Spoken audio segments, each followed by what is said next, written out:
Hello everyone, today is 19th of December, now it's 11 o'clock in the morning, Moscow time. I'm Levan Gudadze and this is my first update for the day in which I will share all the main news that are making headlines in Russian media outlets and Russian language pages on different internet platforms for this moment. Later on in the afternoon I will have an additional update, short update in which I will share latest report of Russian Defense Ministry on progress of special military operation during the previous 24 hours. And also, if any crucial development, of course, I will add another update on that particular topic, as I had done yesterday, as I did yesterday when I had one main update and two following short updates. Well, that's been said. Before I continue with news, let me remind you, dear friends, that my channel on YouTube is not monetized. But my channel monetized on Rumble, and I will be immensely grateful if you will consider to join our community on Rumble. Many of you, of course, watching this video on YouTube, and well, I will be immensely grateful if you will join our Rumble community. Also, 1,700 of us at this point.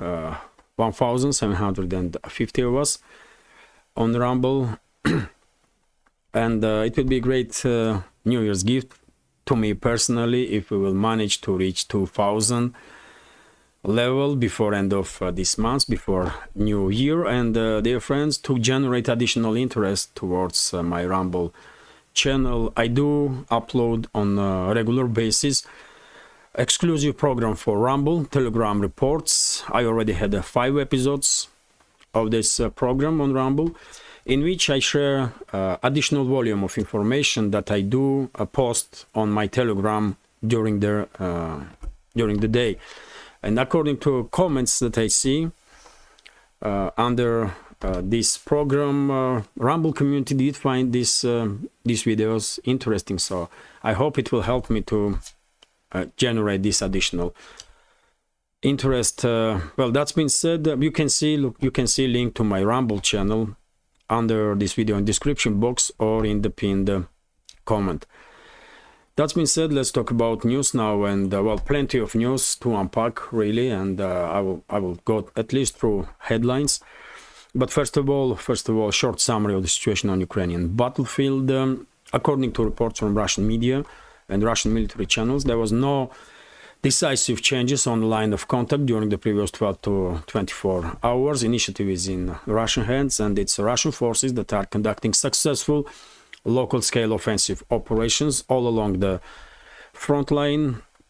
Ukrainian armed forces trying to regain initiative on the northern sectors of the front line, also on the southern sectors in Donetsk, on the southern flank of Donetsk sector, for example, or South Donetsk sector, but Russian forces repelling all the Ukrainian counteroffensives, these local-scale counteroffensives, and exactly opposite is happening. Then Russian forces are conducting offensive operations and gaining a momentum on the line of contact and control over the more and more territories. If you are interested in more detailed information about these local-scale skirmishes, of course, there are specialized military channels for it, and you can see links to those channels under my video in description box. Or you can watch my yesterday's second update, which is about report of Russian Defense Ministry on progress of special military operation. Entire episode is about special military operations, so you may find that video useful if you're interested in more detailed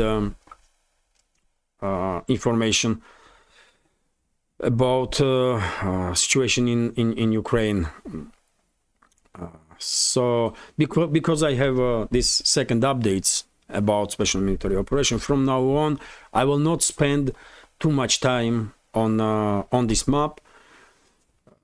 So this way, hopefully, main news update will be little bit shorter. And now, before I continue with the additional news, let me thank all of you, dear friends, for your likes, for your attention, for your comments, and of course special thank to members of our community who supports my work with donations and through PayPal or Buy Me Coffee or by subscribing to my Patreon page. Without your attention and support, this project will not exist, and I would not have this unique opportunity to work as a citizen journalist. So thank you very much. That's been said, let's talk about news now, and we have TASS News Agency's report about article in Financial Times, British newspaper, according to which Kiev regime and its allies have no plans on victory no more. They have no illusions, one may say, that they can achieve a victory, and now allies of Kiev are more concentrated to prepare ground for negotiations and to freeze this conflict in current line of contact. Well, one may understand Western ruling elite is coming from. They know that from now on it's only Russian forces that will gain more and more territories, more and more victories. It's obvious, and to save face, some branches in the ruling class of the West will definitely try to freeze this conflict. But same time, I don't see any reason why Moscow will agree on anything like that. I just don't see fundamental reasons why Moscow will agree to freeze this conflict at this point. So this attempt from some groups in the Western ruling class to prepare ground for freezing this conflict will definitely fail. Also, RIA Novosti is reporting that head of Ukraine's general staff, General Zaluzhny, did confirm that listening device was found in his office, and in addition, I will share with you information that listening devices was found in office of aide of Zaluzhny also, and of course I said straight away, once this information became available, that most likely it was SBU, Ukraine's secret service, who is operating under formally under orders of Zelensky. Probably it was SBU, Zelensky and his camp, who put these listening devices into office of Zaluzhny and his aide. And many Ukrainian channels also expressing similar point of view. Among them Anatoly Shary, exiled Ukrainian journalist and politician, did also spoke about this topic, and he also expressed opinion that most likely it was SBU. It was Zelensky's camp who did put the listening devices into Zaluzhny's office, because confrontation between these two camps, Zelensky and Zaluzhny, is intensifying, and at any moment, I believe at any moment, we may see even armed confrontation between these two camps. Time for Zelensky definitely is numbered. No matter what they will try, they are done. They will be removed from power 100%, and most likely Zaluzhny or some politician from Zaluzhny's camp will replace Zelensky in next 3 to 5 months maximum. Let's see. But we can clearly see intensification of conflict between these major camps in Ukraine. That's for sure. Also, Zaluzhny did openly criticize Zelensky. This is a rare occasions when anybody openly criticizes Zelensky because of fear. But well, Zaluzhny don't fright Zelensky, that's for sure, and he did openly criticize him and said that president's firings of recruiting chiefs undermined mobilization efforts, and basically Zaluzhny criticized new approach of Zelensky and his inner circle and their appointees in recruiting offices when their basically grabbing just about everybody on everywhere all around Ukraine, kidnapping people and sending them to the front line. So this criticism of Zaluzhny, it's not just it has not just military application but also political, because actions of recruiting offices definitely are generating extremely negative attitude towards Kiev regime among public in Ukraine. So Zaluzhny is trying to distance himself from these methods that have been used by recruiting offices when they are kidnapping people and sending them to the front line. So one more indicator that confrontation between Zaluzhny and Zelensky is increasing more and more. Also, RT is reporting that, well, in Ukraine's parliament, in Ukraine's Rada, MPs are now in full seriousness discussing topic of general mobilization, and which will imply mobilization, large-scale mobilization of females also.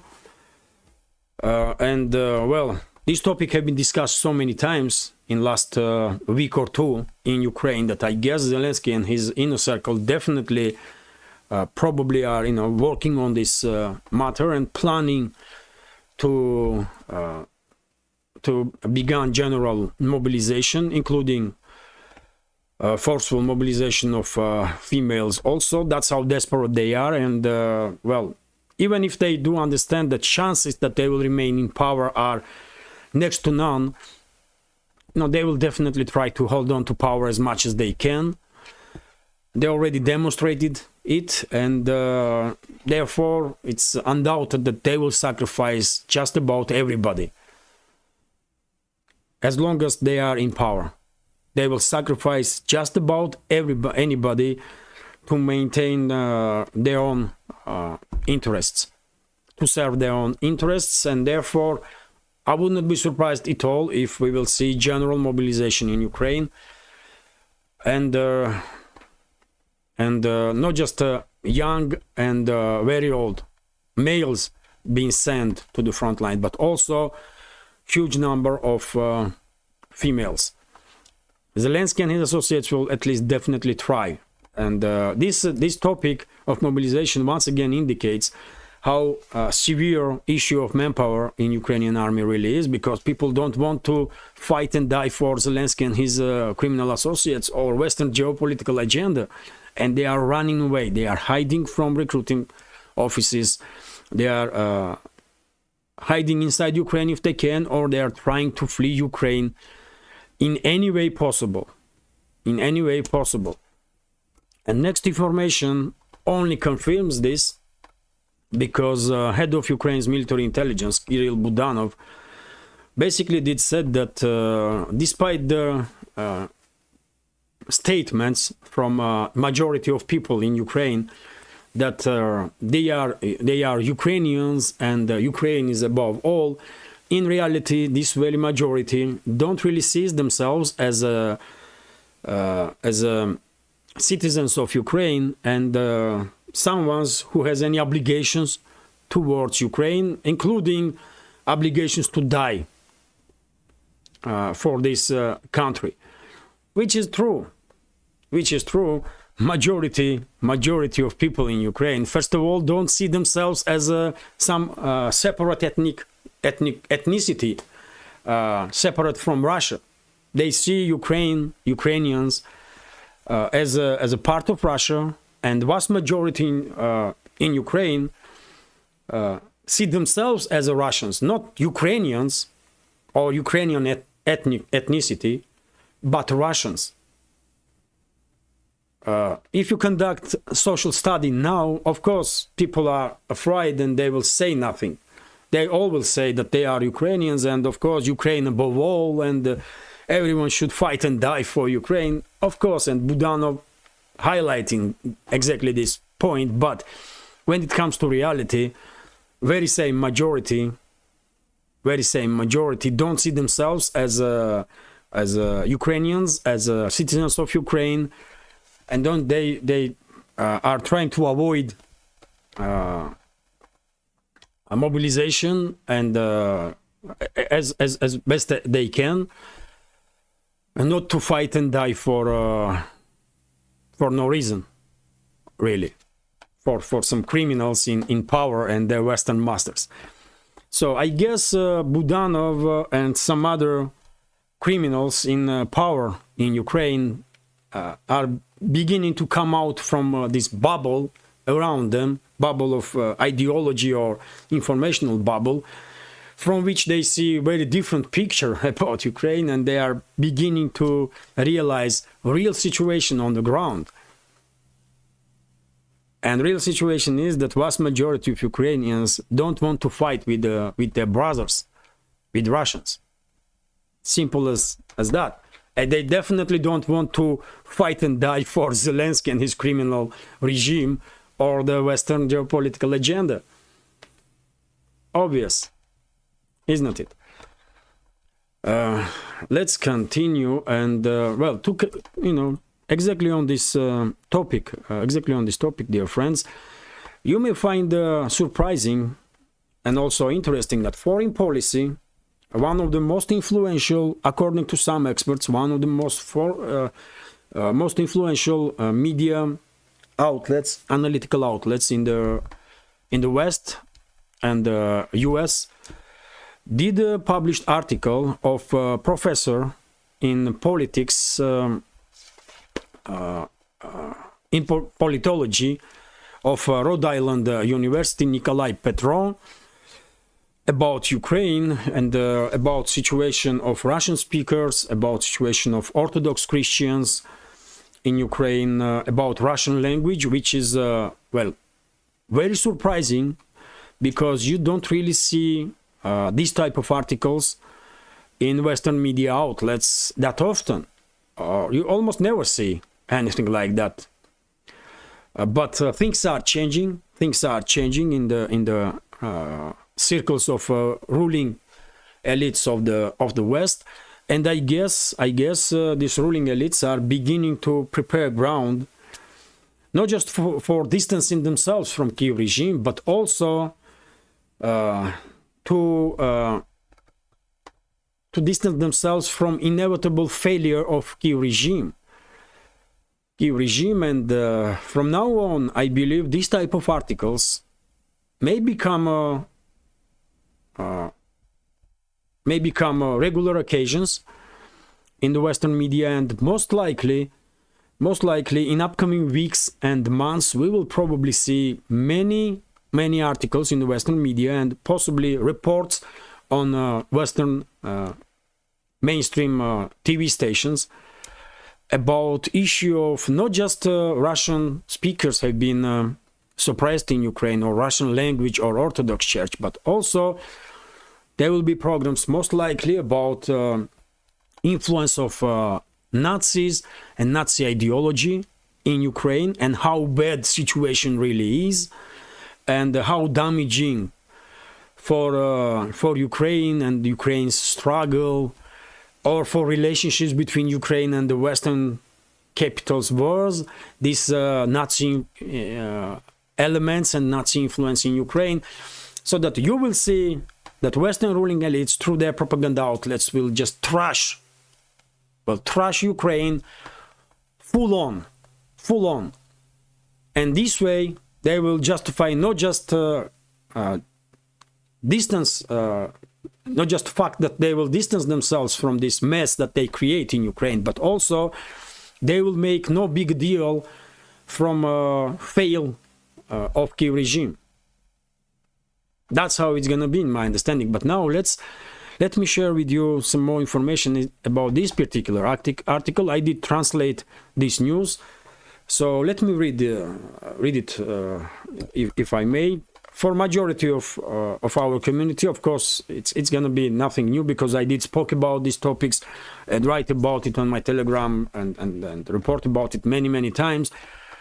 But I'm quite sure vast majority in the West, vast majority of public in the West has no idea what's really going on in Ukraine. So that's why it is something new and interesting that major media outlet like Foreign Policies begins to pay attention to this type of topics, and this is definitely not random stuff. So let's read it. In Ukraine, freedom of religion and the press is being curtailed, and the Russian-speaking population is being prosecuted, wrote Nikolai Petro, a political science professor at the University of Rhode Island, in an article entitled "Ukraine has a Civil Rights Problem" for Foreign Policy magazine.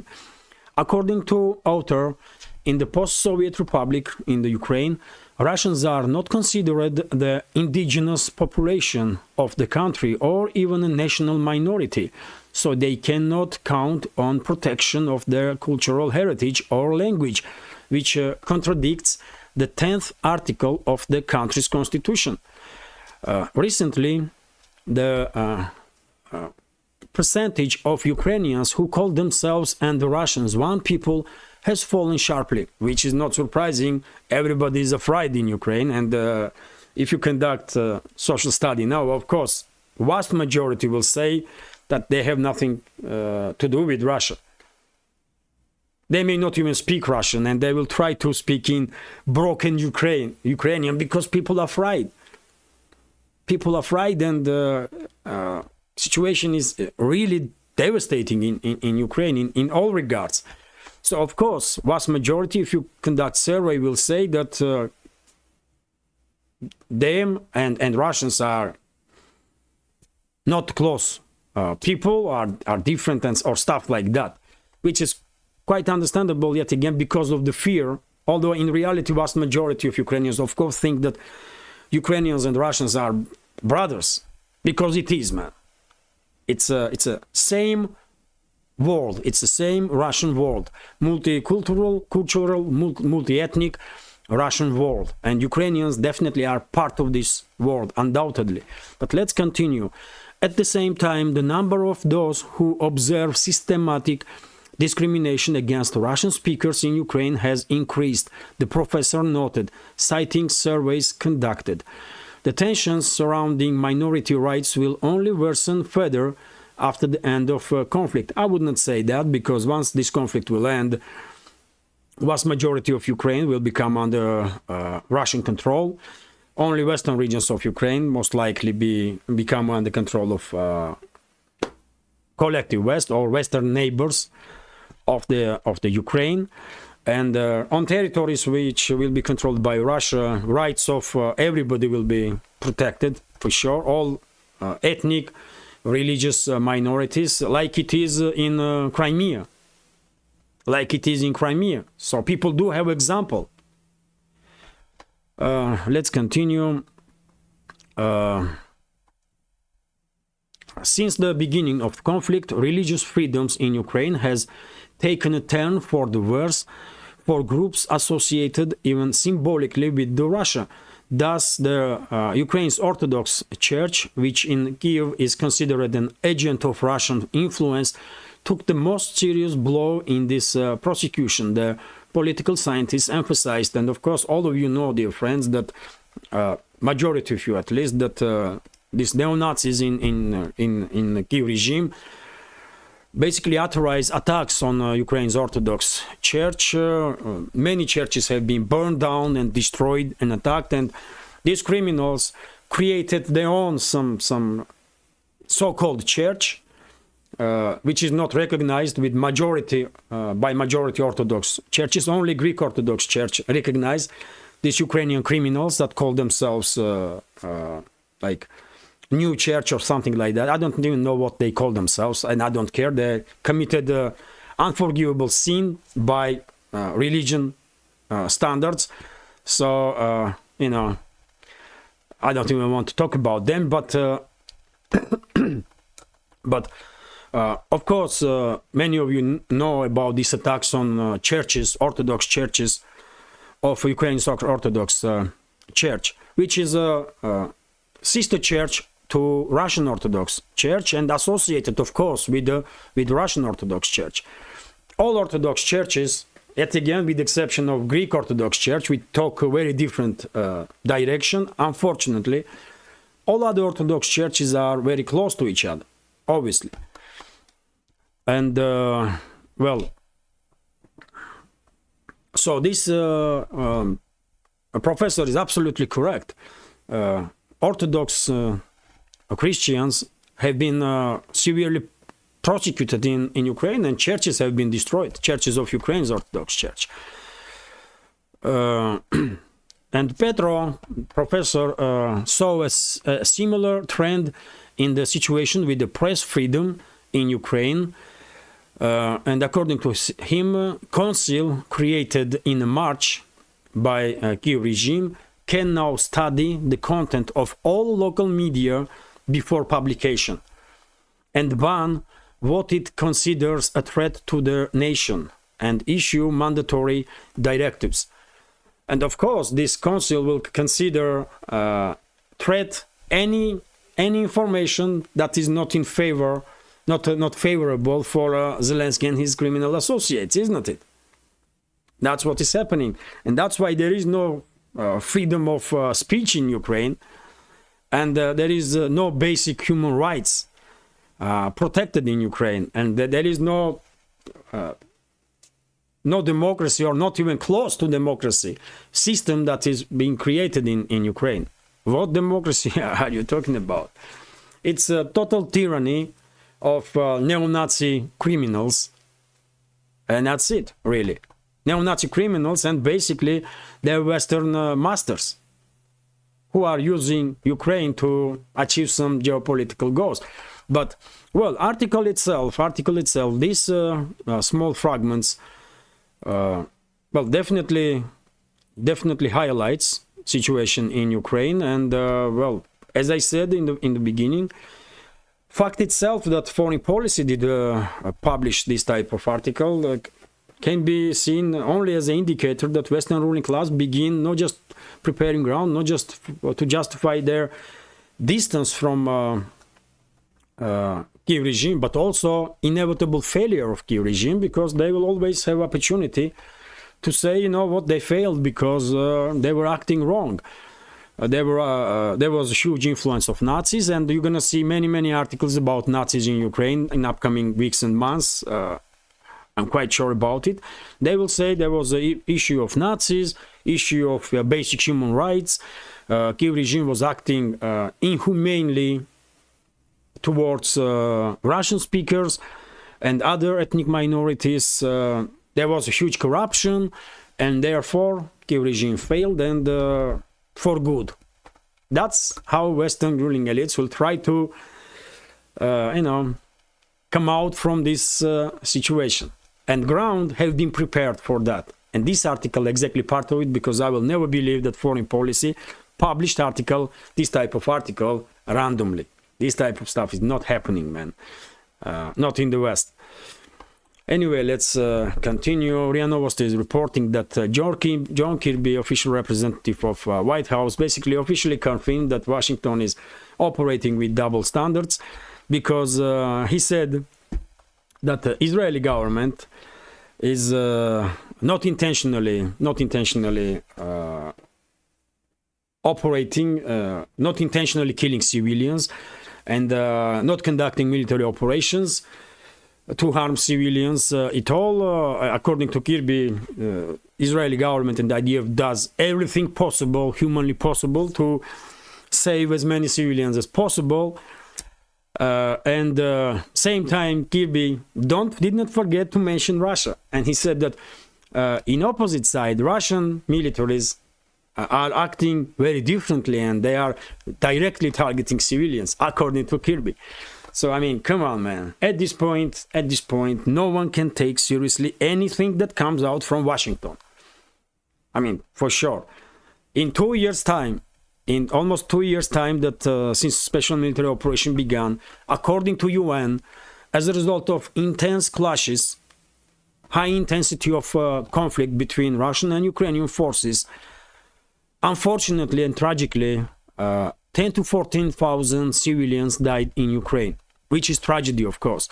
It's unfortunately, whenever high intensity conflict is happening, collateral damage is almost inevitable, which is tragic, of course. But now look what is happening in Israel. In just 2 months' time, since the escalation, as a result of actions of Israeli government and Israeli defense forces, over 19,000 civilians died in Gaza Strip. 300 civilians have been killed in, more than 300 civilians have been killed in the West Bank. And thousands, among those killed civilians, thousands of thousands, 7,000 to 8,000 are underage kids and teenagers. And despite this information, which is widely available, Kirby, this disgraceful human being, is saying that Israeli government is trying to save civilians, and he blames Russian side, that Russian side is directly targeting civilians. How degenerate this criminal individual really is. This John Kirby man, you tell me. And how anybody can respect this creature or anybody from leadership of US. It's impossible. You cannot have respect. If you are decent human being, you cannot respect these criminals, man, that are ruling and ruining US. That's it, man. It's not just about double standards that they are they use always. It's not just the statements, but it's what they do. And they are main danger for US citizens, and they are main danger for world, for humanity. Current ruling class in the US is a main danger for humanity. 100%, man. There can be no doubts about that. They are extremely degenerate, extremely disgraceful, degraded creatures that impose immense threat to human civilization. 100%. There can be no doubts about it, man. Let's continue with the news. RIA Novosti is reporting that current criminal leadership of the US, this terrorist regime, Biden's terrorist regime, and it is terrorist regime because Biden's administration conducted act of international terrorism by destroying Nord Stream pipelines. So it's factual. It's a terrorist regime. So Biden's terrorist regime will announce yet another military aid package for Kyiv regime towards end of this month. And according to some media outlets, this package gonna be last one, at least before US Congress will authorize allocation of additional funds and will vote for Biden's aid package, in which Biden's combined aid package, in which some 61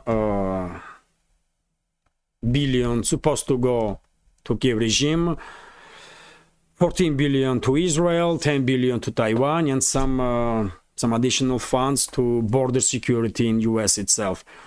Well, yet another attempt from a terrorist regime in Washington to influence decision-making process in the Congress and force basically Republicans to vote for Biden's initiative. Otherwise, as they say, Ukraine will no longer be able to receive any financial or military aid from Washington. Let's continue. Next big topic is, of course, our Middle East, escalation in the Middle East. And, according to media reports, Israel plans to invade Lebanon. And further escalate this conflict. I did devote separate video to this topic yesterday. It did not receive much attention, to my surprise, really. On YouTube, it only has like 735 views at this point, although we are talking about high risk of Middle Eastern regional conflict in the Middle East, which will devastate not just the region but also entire world. I don't know, probably YouTube did not send any notifications to members of our community, or maybe topic is not that interesting to our community. I don't know. I'm just a little surprised to see this low number of views on such important, in my opinion, topic. But anyway, let me share with you some additional news about this development. The Israeli military has developed plans to invade neighboring Lebanon with the intent to push back the Shiite militant group Hezbollah, which has been launching cross-border attacks on Israel in recent weeks. The Times newspaper, Times and Newsweek reported. So this was reported by two different media outlets, British Times newspaper and Newsweek also. So citing Israeli Defense Forces spokesman Jonathan Conrisus, Israel and Hezbollah have seen increased exchange of fire since the outbreak of the latest Israeli-Palestinian conflict in October, when Hamas fighters in Gaza launched surprise assault on Israeli territories. That attack left some 1,200 people dead and saw the kidnapping of over 200 hostages. Israel's ruthless bombing campaign in Gaza since then has killed more than 18,700 people, according to local health officials. The Lebanese militant group Hezbollah has come out in support of Hamas. However, the group's leader Hassan Nasrallah has said they will not launch a major offensive against Israel unless it was provoked or Hamas was on the verge of defeat.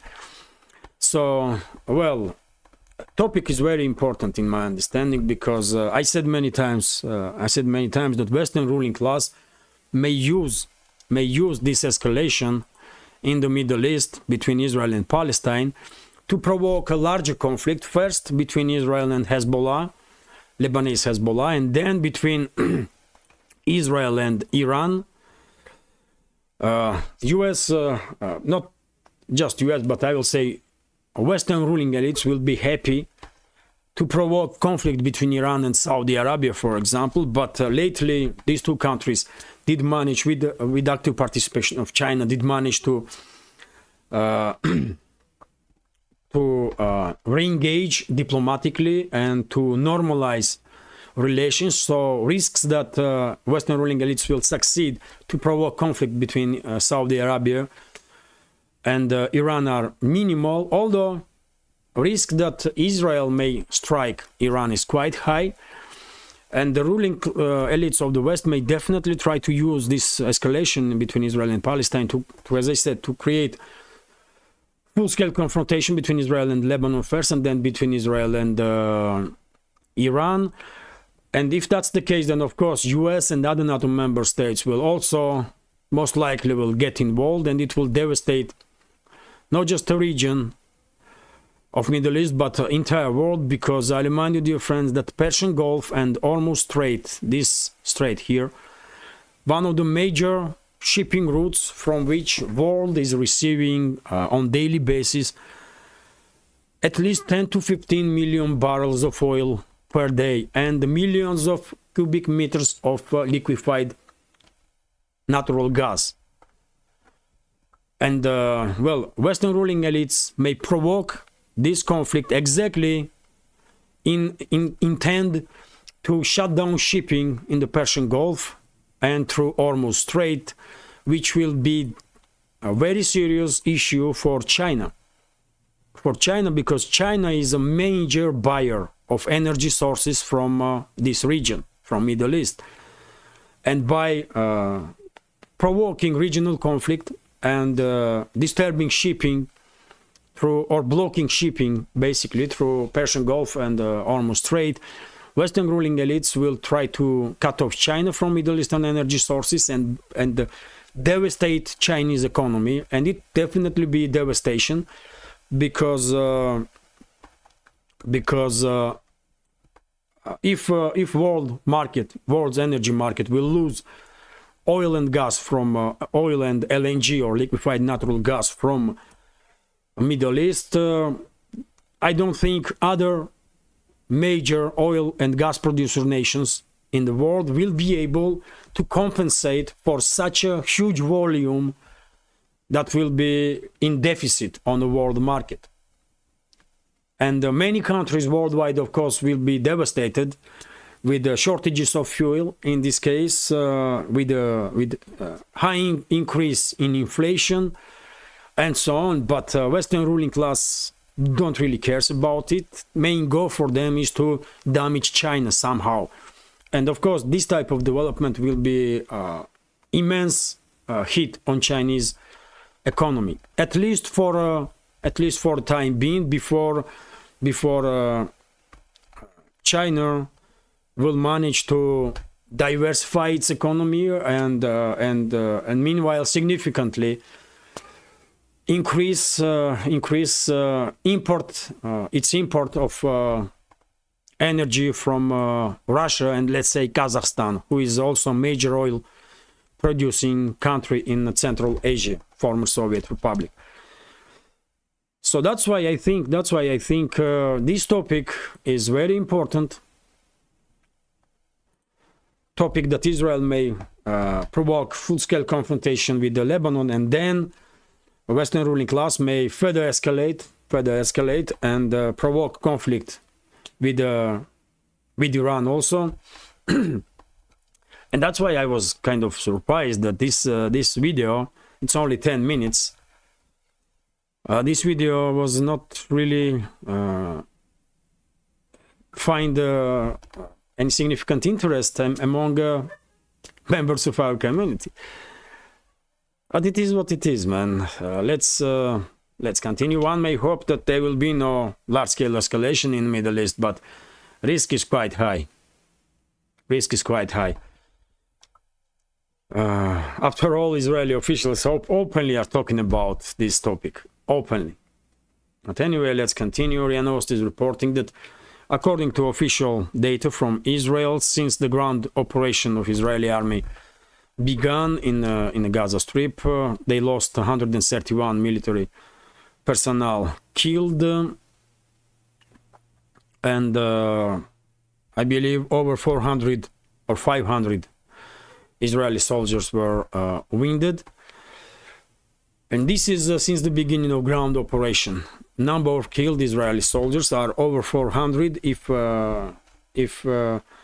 are talking about since the escalation, since the time of escalation on 7th of October. So severe number of casualties, big number of casualties on Israeli side. Thousands and thousands of Israeli soldiers are wounded. And well, I don't think Israeli army see this level of casualties for last at least 2 decades. I cannot remember a number of casualties on part of Israeli army during last war between Israel and Hezbollah. Casualty number was quite high then also, but I guess now Israel lost even more military personnel and military equipment. Let's continue with the additional. So this information highlights intensity of clashes in Gaza Strip in this very small area. That's Gaza Strip. And Israeli forces are mainly now operating on the northern part of Gaza Strip. After which, once they will establish control over this part, they already did announce that they will continue operations in the southern Gaza also, southern part of Gaza Strip. And basically, eventually, they will force Palestinians to flee region. That's a plan of Netanyahu's government, I believe. Let's continue. And well, according to TASS news agency, Lloyd Austin, head of Pentagon, was visiting Israel, and during his visit, he did promise Netanyahu that U.S. is stand with Israel, and U.S. will provide all the necessary military assistance that Israel will need it. So once again, no surprises. Even though publicly some officials in the West, in US included, are calling Israel to at least try to minimize casualties among civilians. In reality, they send whatever weapons have been asked by Netanyahu's government. And Lloyd Austin basically openly confirming exactly that.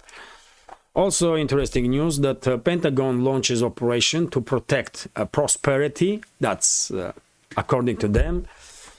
The Pentagon has turned to the UK, France, and other allies to help secure shipping traffic through the Red Sea after a series of missile and drone attacks launched by Yemenis Houthi rebels scared away major transport operators and oil major BP from the key maritime route.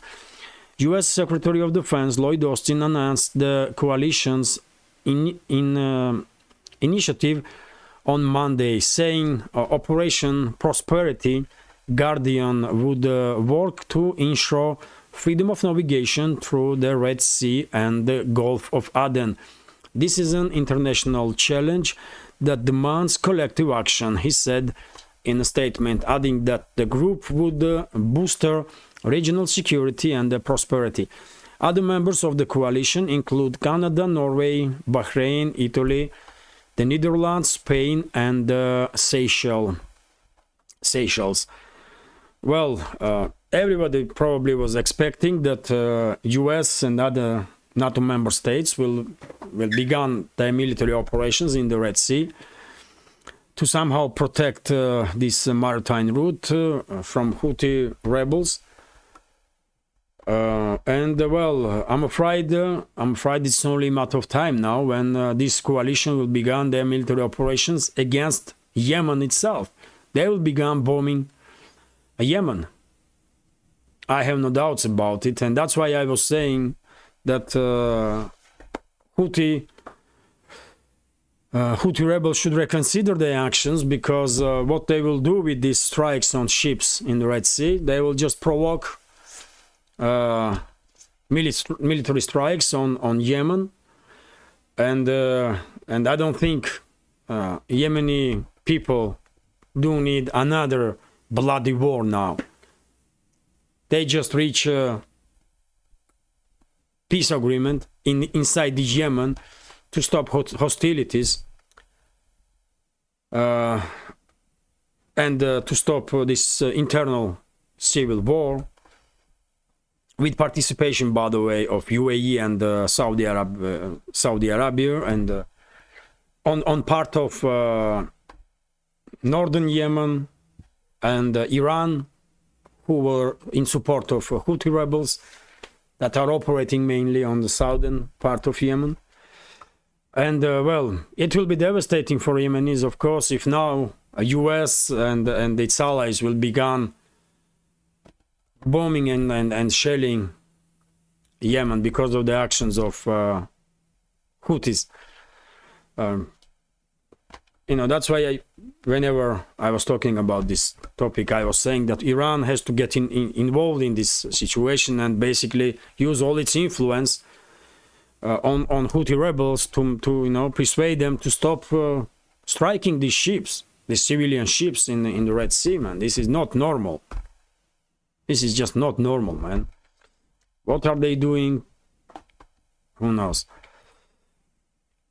And dear friends, Pentagon also did call Iran to use its influence to de-escalate situation with Houthi rebels, to somehow persuade them to stop firing at the ships in the Red Sea. And in this case, this call is quite understandable, really. I guess it's not just Pentagon, but many capitals worldwide. Probably Moscow also probably contacted Iran officials and asked to somehow de-escalate, and persuade Houthis to stop this craziness that they are doing. Let's hope it will work out, because Yemenis definitely don't want to end up in another war, for sure. RIA Novosti is reporting that, well, while Red Sea is becoming less and less attractive for major shipping companies worldwide, Russian Foreign Ministry made a statement that Russia's North Sea route can be used as an alternative, and the Russian side is ready to provide shipping through its northern coastline, which is, I mean, it's not just more practical and safe, but also significantly more profitable and fast. This northern sea route that goes through Russian northern sea coast is almost twice shorter than other routes to ship goods from different parts of the world, especially from Europe to global east or global south, and from global south to Europe. And I would not be surprised if major shipping companies will use this opportunity now, or will pay more attention to northern shipping route, for sure, because it's practical, man. It's safe, it's practical, it's cheaper, it's faster. They have all incentives to pay more attention to this northern shipping route, for sure. And I said many times before that just give it to 10, 15, 20 years, and northern shipping route of Russia will become a major transporting artery of global economy. That's how it's gonna be. Next news is about fallen Biden's approval rating. A new poll has shown that just 34% of US citizens approve of the US president's performance. Well, I just have one question. Who these 34% are? I mean, who these 34% are, man, that approve Biden's performance? I mean, really, what's going on here? I don't know. It don't really matter at this point. You are supportive of Democrats or Republicans. Biden's administration is West what happened to US since, I don't know, man, 4 decades. Definitely 4 decades. And 34% of Americans still support these criminals, this terrorist regime in Washington. Really? How, man? But I don't know. It is what it is. It is what it is. In 2024, hopefully some adequate people will enter White House, and at least US will not act as a terrorist state like Biden's administration, under leadership of Biden's administration does. And I remind you, dear friends, that by all means, attack on Nord Stream pipelines was an act of international terrorism. So under Biden's administration, US did begin acting as a terrorist state. It's just factual. There's no way around it, isn't it? RIA Novosti is reporting that head of Central Election Committee of Serbia become under attack of some protesters, some mob in the Belgrade. Day before yesterday, there was parliamentary election, local and parliamentary election in Serbia, and current ruling bloc did receive majority of votes, but the so-called opposition, which is Western controlled and pro-Western, obviously, didn't like the results, and they began protesting, and they began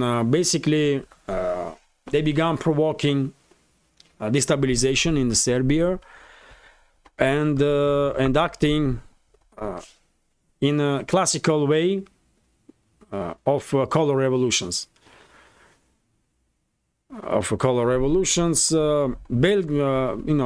Serbians do have experience in color revolutions, so it's nothing new for them. And they have one of the best specialists in color revolutions, because they went through one some years ago. And maybe because Western ruling elites are not too happy with current leadership of Serbia, maybe they will authorize another color revolution in Serbia, and who knows, in upcoming days we may see significant escalation in Serbia if this so-called opposition will receive orders to further escalate, orders from their Western masters.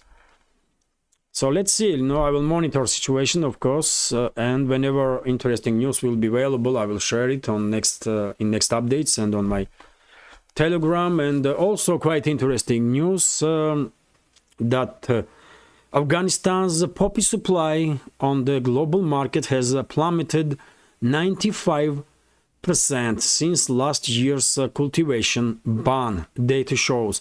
This is big deal. This is big deal because I remind you, dear friends, that during the US occupation of Afghanistan, production of opium and export of opium worldwide from Afghanistan did reach some record numbers.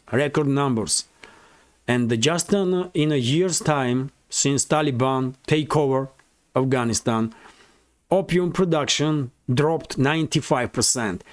And now, you tell me, if you have any doubts that US secret services, including CIA and also US Defense Ministry or Pentagon, US military, was not involved in drug trafficking from Afghanistan.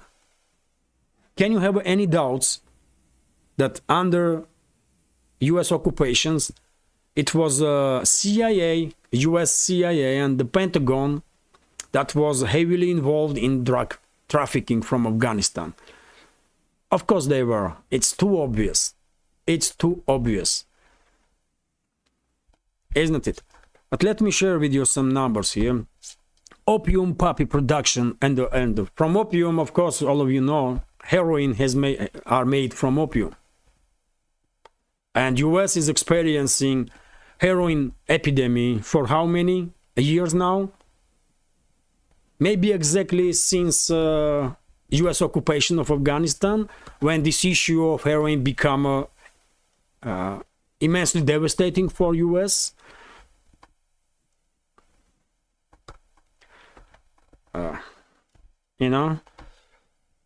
Some information to to do some parallel analysis of situations in these two topics: U.S. occupation of Afghanistan and heroin epidemic in heroin addiction epidemic in the U.S. Although right now, of course, U.S. experiencing also epidemic of this fentanyl or something like that, which is overtaking drug markets in the US, I guess, which is even more devastating on humans, which has even more devastating effect on humans than heroin does.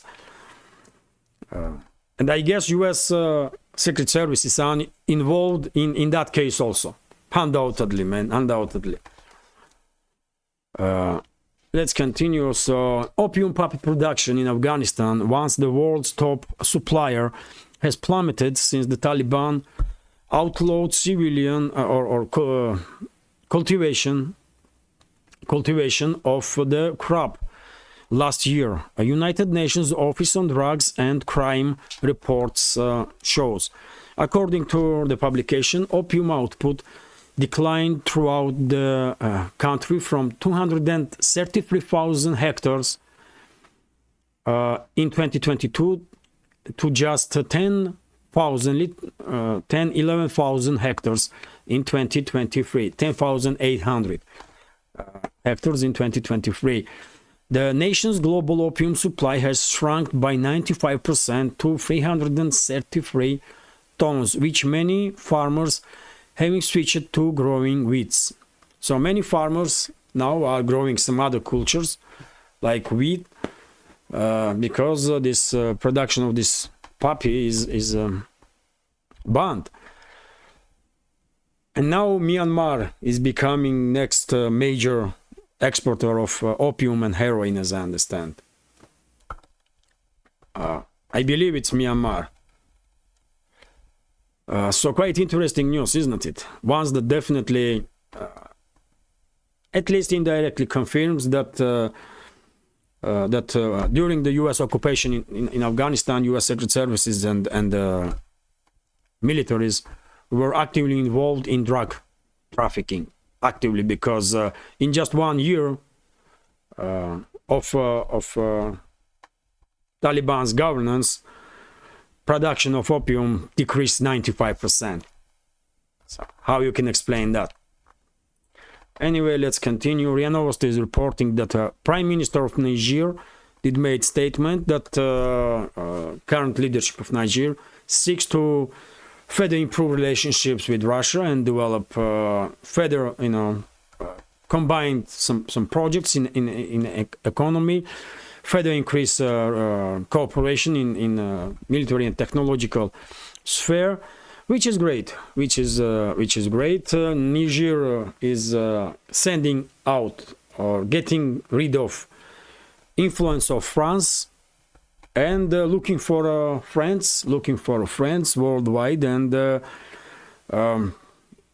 Russia is obvious friend that Niger may seek friendship with, and also China, I believe. But Russia, mainly because Russia has this big history of supporting African nations in their struggle for independence. So Russia initially has just about all corners of Africa.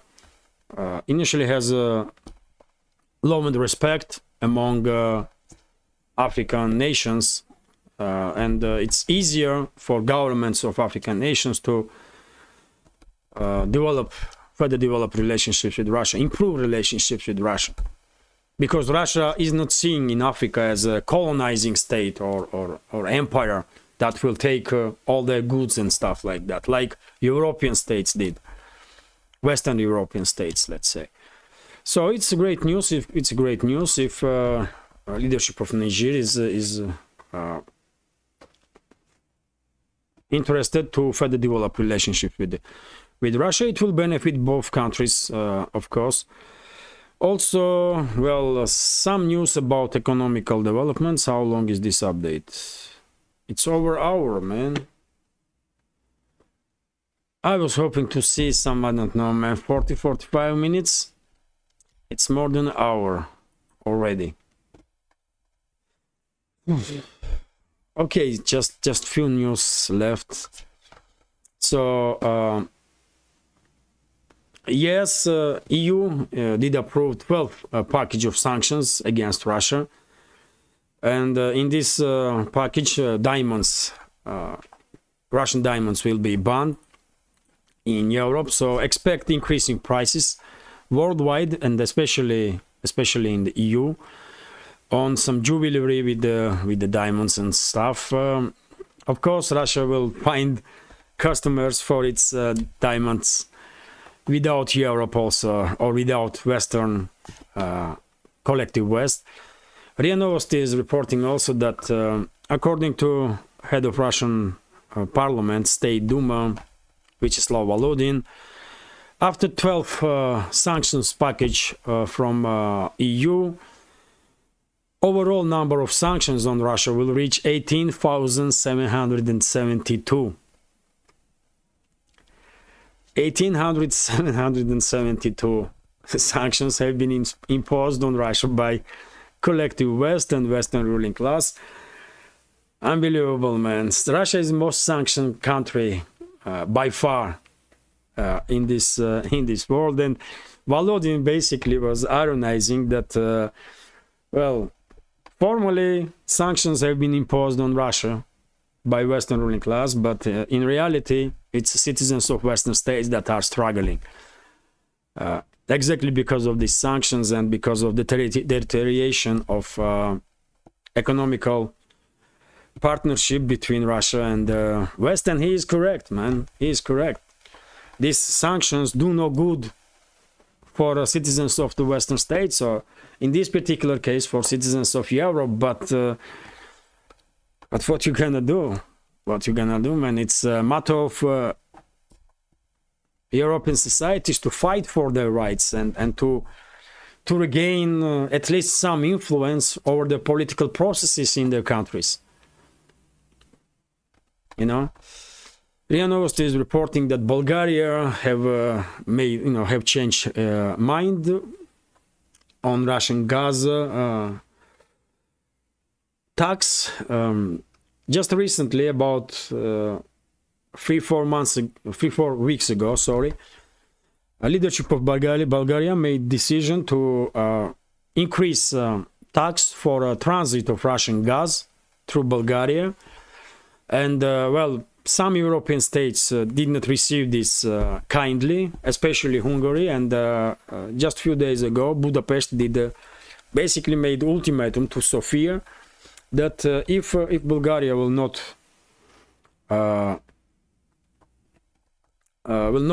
reconsider decision, then Hungary will block all attempts of Sofia or Bulgaria to join Schengen zone. And I guess the leadership of Bulgaria did realize that they don't really have much leverage here to continue this crazy moves, and well, they give up their attempt to tax Russian gas transit over the already agreed levels. Some kind of reality check for leadership of Bulgaria did happen. Also quite interesting news that according to TASS news agency, Siemens, concern Siemens, one of the biggest concerns in technological concerns in the world, lost about 600 million euros as a result of because they lose their sales in Russia, basically. So just imagine how big Russian market was for Siemens, that they already lost 600 million euros at least by losing Russian market, and this number will of course grow, man. As time goes by, this number will only grow. And now you tell me how many jobs have been lost by Siemens as a result of losing Russian markets because of the Western sanctions. And who will compensate those people who is losing jobs in the Europe now because of these crazy policies of their governments? Anyway, let's continue. RT is reporting that major Russian automaker inks to deal to produce cars in Africa. So deal been made between Russian and Ethiopian side. Ethio Engineering Group, EEG, and Russian car maker Avtovaz have signed an agreement to produce Russian Lada vehicles in Ethiopia. Local media reported on Sunday. There is no details. I did read this small article. There is no details about when, where, and on what scale Russian cars will be produced in Ethiopia. But this is a big deal. This is a big deal, I believe, for both sides. For both sides, this Ethiopian company will receive technologies from Russia, will receive basically factory, and simultaneously Russia will gain foothold in Russian car maker will gain foothold in Ethiopia, and from Ethiopia it can spread its representation, its business all around Africa. So it's maybe, I mean, it's maybe a huge deal for Avtovaz, absolutely. And at this point, I will say production of Avtovaz in budget, among budget cars, You know, production of afterwards are not bad really. It may not be able to compete with middle class cars, let's say from South Korea, like Hyundai, Kia, and so on. Afterwards, maybe not on that level yet, but well, cars from Lada definitely afterwards definitely can compete in more in a more budget among more budget cars. How should I say it? You do understand what I mean, isn't it? There are three segments: cheap, medium, and high end. And in cheap segment, cheap or budget segment, afterwards can be competitive enough for sure. It will take, I don't know, give it a 10-15 years, and afterwards may gain some foothold in a medium sector also and compete with South Korean or European car manufacturers. But now Russia is a strong player, I believe, quite strong player in a budget segment. But anyway, let's continue. Good news for Russian car maker, for Ethiopian car maker, Ethiopian company. Great. RT is reporting that 60% of Russian exports now go to Asia. This was reported by Anton Siluanov, finance minister of Russian Federation. Well, great number, great news, really great number also. More distance Russia will be from Western economies. Better, really. Better, because Western ruling class did demonstrate that they cannot be trusted. And any deal with the West can be jeopardized at any moment by Western ruling elites.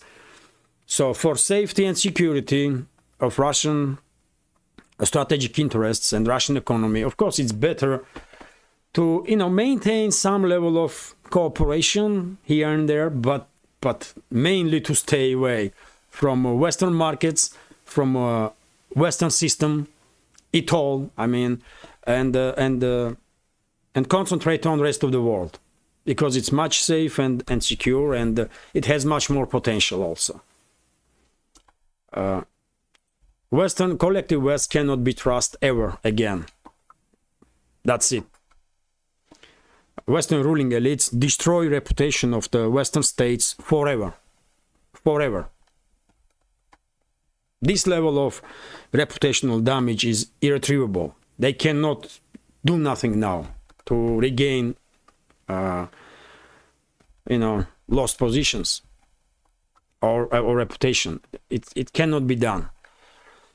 From now on, Western states will only continue to degrade and become more and more isolated from rest of the world. That's how it's gonna be, man. Like it or not, but that's a way that Western states have been pushed by current leadership of the West. And well, RT is reporting that Russia calls on BRICS to ditch dollar. Quite understandable. BRICS countries have to create their own financial system, and this financial system, alternative and independent from the Western one, will definitely be created. Process has already begun, and at some point, I believe BRICS members will come up with their own world reserve currency. It may be Chinese yuan, for example, or BRICS member states may come up with some new currency. And eventually, in this world, we will have two separate economical and financial systems and the blocks. Western one and one that will operate in the rest of the world. That's how it's gonna be. And of course, process of de-dollarization will only continue. At some point, well, dollar will become one of the reserve currencies for the world, let's say, but definitely not the major one. And this is it for now. I hope you will find this update interesting. Plenty of news really, and I hope you will find this update interesting. And if so, please click that like button, leave some commentary about any topic you like, and leave some comments, and share videos with your friends. I'm a little tired now because it's hour and 15 minutes long. It's not always easy to talk about news and politics and economics constantly, non-stop, for this long. And well, anyway, if you can, please share links to my videos or my channel with your friends on any of the platforms that you are active on. And if you think this channel is interesting, useful, informative, and deserves to exist, sometimes maybe even entertaining, then please consider to support my work with small donations through PayPal, buy me a coffee, or by subscribing to my Patreon page. You can see links under this video in the description box or in the pinned comment. This is it for now. Have a great day and take care. See you soon.